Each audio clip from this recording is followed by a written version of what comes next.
In today's open, there's new family. Ah! And ah! And ah!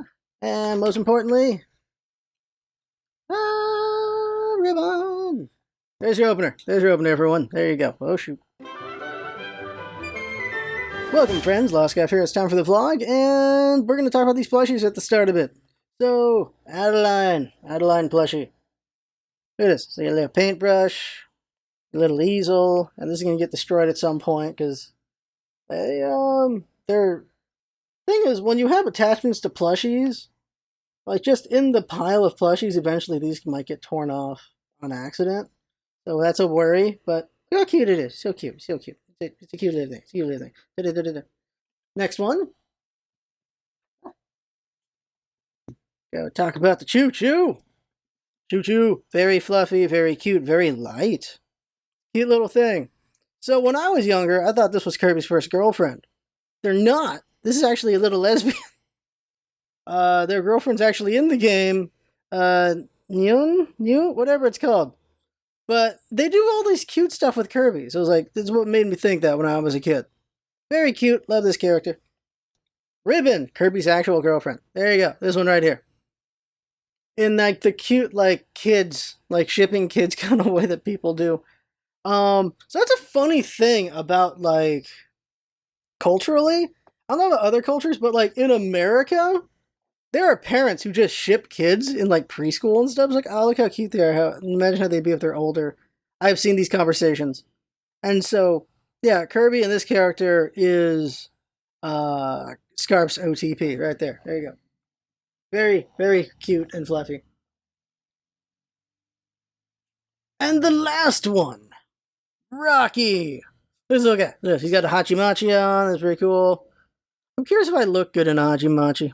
So, here's the interesting thing about this guy. This dude, whoever made him, they had the right idea. This little guy is dense. He's just packed full of fluff, and he's heavy. He is significantly heavier than the other plushies. So in plushie making, I like whoever designed the sucker, because that is just awesome. This thing is, you can't really push it too much. It is a rock, and that's awesome. That's pretty cool. And there's a couple of 30th anniversary Kirby's I'm still waiting on, like the 64 one, so he's also holding the crystal like Ribbon is. And a bunch of others. And there we go. Alright, okay, so just more got added to Scarf's pile of plushies. I just have so many. I said before, I need to find a woman who understands. Like, she can like collect purses or shoes or whatever, and I collect these. But guys collect shoes too. I don't really know about purse collecting. Guys collect hats. Guys and girls both collect shoes. Girls stereotypically collect purses. Guys stereotypically collect hats. And then beyond that, people just collect whatever. Although trading cards is usually a boy thing, I'm sure there's girls who are into that too. I'm talking like baseball cards and stuff like that, because those sports are just inundated with men. Like game trading cards, probably more of an even split there. Although publicly it's just a lot of sweaty men. Unfortunately. There's plenty of girls who play it. It's just, guys ruin it for everyone. It's the same thing with the fighting game community. Guys ruin the fighting game community for everyone. Just how it always is, which is frustrating. Same thing with the FPS community. Guys ruin it for everyone. All my life, I have seen women gamers. I've played with women gamers. And so it's always been normal to me. So it weirds me out when guys are like, oh my god, girls, those are rare. Like, what are you talking about? They're everywhere. They're playing plenty of games. Oh yeah, this morning I saw a tweet where a guy's like, the majority of Minecraft gamers are guys because women can't handle the violence of Minecraft. I'm like, what? What? Minecraft is majority you gathering and building. If you're fighting, it's because you're doing a bad job of lighting your area. That's it. You should not be fighting all that much. Unless you're doing adventure maps, or survival maps, which got added later. That's not the base game. So, it's silly. It's silly. It's silly. It's very silly. It's extremely silly. You can do just so much of just enjoying the game without ever exploring the Ender space. That's it. Whatever is it the Ender space? Whatever it's called. The portal, that area. I've never fought the Ender Dragon. I've never cared about that. I would do it, but I got other things to do. Yeah, guys are stupid. Women can be dumb too, but guys are stupid. Guys are stupid in a special way, and women are stupid in a special way too. We're all stupid in special ways. I think it's the best way to put it. The sage advice, remember, we're all stupid in different ways. See, everyone is a special little snowflake in how stupid they are. That is the best way to put it. We all got something we're dumb about. None of us are perfect. That's how it would be. What am I talking about? So, these vlogs are therapy, and that's why I usually get ranty about politics. Let's not get ranty about politics, besides I'll mention one thing, though. Dang it, I didn't know. So, So those of you in America who are dealing with student debt, like me, here's something that would have been great to know earlier. Apparently, you could have consolidated your private loans into your the privately owned federal loans into your governmentally held federal loans or whatever. You could have consolidated them together, and you could have forgiven that. But as of yesterday, you can't do that anymore for the forgiveness. Biden had to step back a little bit because of GOP. Apparently, they were going to forgive federal loans that were privately controlled. Not anymore. So that sucks, because half of my loans are privately controlled. So basically what's going to happen is, the government-held ones, I'm going to have those refunded.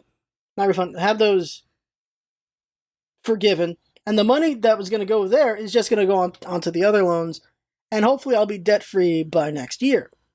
And then I'll take on new debt when I try to buy a house next year.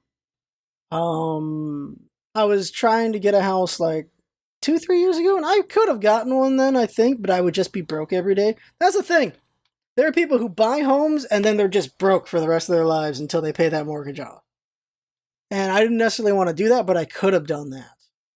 But I didn't want to do that, because I'm like, well, that's just going to be a miserable experience at the end of the day, while I'm living a nice experience in an apartment, and hopefully I get that house in next year or so on, but I'm going to have a house eventually. The thing is, in general, millennials are priced out of housing, which really sucks.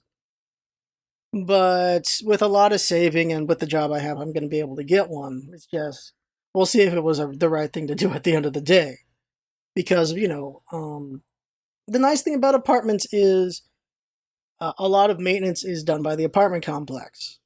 Unless they're a crappy apartment group. The thing about housing is, it's all you. You got to figure all that stuff out. And so, owning a house is pretty expensive in its own way. Unless you're really good about your pipes and all that stuff. But the thing is, there's certain pipes you can't reach without, someone cutting through walls to get to those pipes. And it's better to have a contractor do it than do it yourself. Unless you're a very handy person, in my opinion. Like, I'm not doing that. I could read about it and all that stuff, but at the end of the day, there's going to be some unforeseen thing I don't understand, and it's going to blow back on me. It's better to get a professional, or at least get through talking to people to find a professional I can trust. For housing things like that. And when it comes to bugs, there's nothing I can do. I have to hire Orkin and things like that for things like that. Because when you have an apartment, you're just in an apartment. Well, when you have a house, you are building equity and all that stuff. So that's why you want a house. So that in 30 or 40 years, you could sell that for a profit that hopefully is more than what you put into it with everything. And then you just move on. Either you buy a house somewhere in the Midwest, which is cheaper and that you can live like a king as an old man, or you just pass it down to your kids and it becomes generational wealth. That's the thing that's done with houses. That's what houses are. That's what land is. It's a way to maintain or generate generational wealth. Like, do you care about what comes after you than you care about owning a home or owning property in general? Because the worth of property always goes up, unless, of course, a horrible earthquake or fire happens, of course. Then that property isn't so great. Like, I'm sure Tornado Alley was lucrative at one point, and then tornadoes happened, and it was like, oh, damn, there's a lot of tornadoes here, and then the price went down? But that's me making an assumption. If the home value is still going up in Tornado Alley, then all right. Okay, then property just always goes up, which is why people get priced out, because eventually you just can't afford. Yeah, talking about debt, things like that. So the only debt I'm going to have is a house, eventually. It won't be student debt anymore. It's just going to go from paying for a student debt becomes paying for a house. So rent plus student debt money, that is definitely enough to pay for a house payment every month. That's for sure. To pay for a mortgage, definitely. Definitely have enough for that. Even here in California, even here in San Diego. Apparently, in San Diego, you need to hurry the hell up on buying a house in the next couple of years because Apple and Amazon of them are thinking about building a bunch of stuff here like they are in San Francisco. So crap. You gotta hurry up and get things before that all happens. Before we get Silicon Valleyed in San Diego. Which I know where they're gonna build. I know exactly where they're building because they've been building that place up for the last couple of years. So I know where they're gonna be. So it's still far enough away to not be a problem, but it will be a bit of a problem. What do I want to talk about? Because that's all I want to talk about politically. There's other things I could talk about, but it's like we all know DeSantis sucks. Like we all know that. We all know Abbott sucks. We all know those things. And Cruz and that. It's the balls on Cruz to say, more police is the answer after Uvalde failed. Like after that, whatever F's I gave for the police died with Uvalde. It died with all those children. It really did. I'm like, all right, forget the police. It's just firemen now. Just the red line now. That's it. All I got is the red line. Forget the blue line. How about the red? You notice how, by the way, television in America, I don't know everyone else, primetime is just so much propaganda, so much doctor agenda, and firemen again. There's like 3 things. There's just so much about cops, so much about doctors, and so much about firemen. There's just so many shows. And then lawyers get stuff every now and then. Like, this is all blue-collar stuff. And it's just very interesting how blue-collar heavy... Well, wording it wrong. I asked a friend, why are cops and nurses always marrying each other? And he's like, well, it's because nursing is the most blue-collar job you have as a woman, and cops are the most blue-collar job you have as a cop. I'm like, oh, okay, so that's why. That combination is so common. It's just really weird to see so many cops and nurses marry. Like, that is a really common pairing I've seen in my life. Like, my aunt and uncle are a cop and nurse. My one of my cousins he's a Marine who wanted to be a cop and nurse. It's always cops and nurses. It's really weird. They should have their own dating app, to be honest. Speaking of dating apps, so I don't think I look bad. I'm not presenting well right now on purpose. I don't think I look bad. All I'm getting on dating apps are bots and scammers. Oh, and a new group has appeared as well. So bots who are trying to get me on their website so that I can get hit with viruses. Scammers who are trying to get me on their web. Like bots they're just automated talking. Scammers are people who they're actually talking. And then they throw something. I'm like, what the fuck? Okay, well then that's nothing. And the newest group, which is disappointing and frustrating because it's weird, the OnlyFans girls are happening. Or just influencer girls. Like, hey, I matched with you. You want to follow me on this? I'm like, okay. And then I'll DM, and then they don't ever message back. I'm like, all right. Just counting on people just not unfollowing you? Is that what's happening? Or they're like, all right, now we'll go into your OnlyFans? Like, there's plenty of free fat material out there. As we all know. OnlyFans exists because you want to support a specific person. Like, if you really like a specific person, you're putting in money so they keep putting things out there. Same thing goes with anything in general. That's the whole thing is like Patreon, all these things is, you're giving someone money, like an artist, because you want them to keep producing. So you're giving an OnlyFans girl money because you want her to keep making pictures. And I have no problem with that. My problem with that is, don't be fishing in dating apps for that stuff. Like, desperate men are desperate as it is. Like, so lonely single men are lonely as it is. Give them an OnlyFans. Like, if they want an OnlyFans, they will seek it out themselves. I'm not funding an OnlyFans just because we matched on a dating app and hoping that that'll get me closer or something. I'm not doing that. Also, there have been some pretty crappy OnlyFans girls. There have been girls, well, it wasn't only OnlyFans. The same thing with Twitch girls and cam girls in general. There have been girls in the past that I know of, because I've gotten the sob stories from dudes, where they made the guy feel like they were dating, and then the money was just for dating. No actual physical interaction, just online interaction. And then eventually is just like he can't give any more money, and then she just drops him. Just says, okay, well then we can't really be together anymore. And it's just like, oh, that's so shitty. That's just so crappy. That ain't right. Because like, I don't like stringing people along. Like, I just don't like that as a concept. Men or women, of course. Like, if dudes were doing this to women too, then I'd be against it too. It's not just because I'm a dude complaining about women. Like, I don't want anyone to think I'm a freaking incel. Like, it's just screwed up. It's screwed up to string people along for money. It's just not right. But it's also important that men need to understand that you can't just buy affection. You can't just buy love. You just can't buy a woman in general. Like, you can't do that. Well, you can. You just can't do that if you want anything meaningful. Because there are, like, relationships where it's just, you just buy sugar daddy, sugar mama. That's literally what that is. I couldn't find the word for a second. That's literally what it is. You buy them a lot of things and they're with you. Like, that's what those relationships are. I'm like, would I do that if I had a lot of money? I'm like, if I was lonely enough, probably. Like, the truth, like, we like to think we're saintly, I think, at the end of the day, but the truth of the matter is, if we were desperate enough or sad enough, we probably would do some things we don't think we would ever do. Because life can put you in those situations. And I think if I was lonely enough and sad enough and had enough money, I would probably do sugar daddy stuff. Because I am that lonely. Now, if I was in a better situation, then I would not be doing sugar daddy stuff. What are these hypotheticals? I think hypotheticals is just like hypotheticals are hypotheticals. So anyone in any situation will probably do these certain things. There are principles, though. But I think, like, sugar daddy, sugar mama is the ethical version of this because they both know what they're getting out of it. The stringing along stuff is the stuff that bothers me because it's definitely going on someone who's vulnerable with money and they don't really understand. Yeah, it's just frustrating to, match with somebody and they're actually just want me to follow their OnlyFans. Like, here's the thing. It's not like there were bikini pictures or stuff in this dating profile.